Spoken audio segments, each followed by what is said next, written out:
the comprehensive definition of who a mu'min is.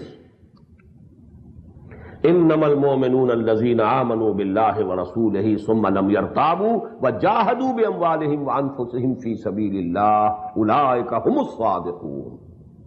This ayah, please memorize. Please memorize. إنما المؤمنون. True mu'mins are only those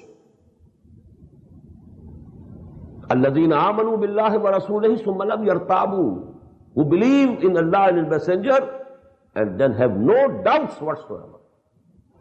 This faith of theirs, this belief of theirs reaches the level of conviction.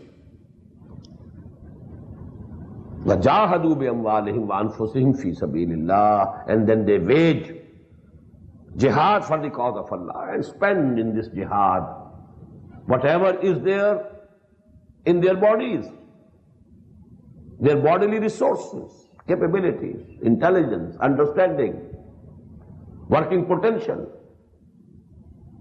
and whatever belongs to them. أُولَٰئِكَ هُمُ الصَّادِقُونَ. Only such people are true if they claim to be mu'min. May Allah include us all in them. Ameen Ya Rabbal Alameen.